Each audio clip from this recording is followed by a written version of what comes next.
Black ലവേഴ്സിന് ഒരു budget റേഞ്ചിൽ നല്ല ഭംഗിയിലൊരു സെറ്റ് വന്നിട്ടുണ്ട്. നമുക്ക് കാണുമ്പോൾ നല്ലൊരു മസിലിനോ സിൽക്കിൻ്റെ ഒക്കെ ഫീൽ തരുന്ന രീതിയിൽ നല്ല ഭംഗിയിൽ നമുക്ക് മൽച്ചന്തേരിയിലൊക്കെ വരാറില്ലേ ഒരു വർക്ക്, ആ ഒരു വർക്കിൻ്റെ ഫീൽ വരും. അങ്ങനത്തെ നല്ലൊരു കിടു സെറ്റാണ് വന്നിരിക്കുന്നത്. ഇത് ഓപ്പൺ ചെയ്യുമ്പോൾ അതിൻ്റെ ഡീറ്റെയിൽസ് മനസ്സിലാവും. ഇതുണ്ട് ഇങ്ങനെ, ഞാനത് ഓപ്പൺ ചെയ്യുന്നതിന് മുമ്പ് അതിൻ്റെ സൈസ് ഡീറ്റെയിൽസ് പറയട്ടെ.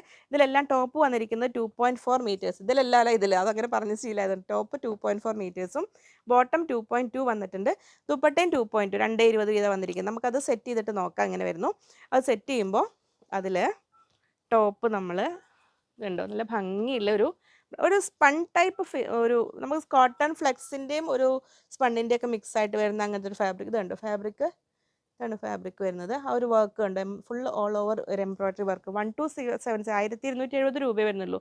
ഫ്രണ്ട് പീസിൽ ഇതങ്ങനെ വർക്കും, ബാക്ക് പീസ് പ്ലെയിൻ ആണ് വരുന്നത്. ഇങ്ങനെ വരുന്നു. അപ്പോൾ അത് സെറ്റ് ചെയ്യുമ്പോൾ ഇങ്ങനെ വരും. ടോപ്പ് ബോട്ടം നല്ലൊരു സ്ലബ് സിൽക്കിലാണ് വന്നിരിക്കുന്നത്. ബോട്ടം മെറൂൺ ബോട്ടം വന്നിരിക്കുന്നത്. ദുപ്പട്ട നമ്മളെ ഒരു കോട്ടൺ ലിനനിൽ ഡിജിറ്റൽ പ്രിന്റ് വരുന്ന ദുപ്പട്ടാസ് വരാറില്ലേ, അതേ ഒരു ഫീൽ തരുന്ന രീതിയിൽ ആ ഒരു മിക്സഡ് ഫാബ്രിക്കിൽ വന്നിരിക്കുന്ന ദുപ്പട്ട, ഇങ്ങനെ ഡിജിറ്റൽ പ്രിന്റോട് കൂടിയ ദുപ്പട്ട 1270.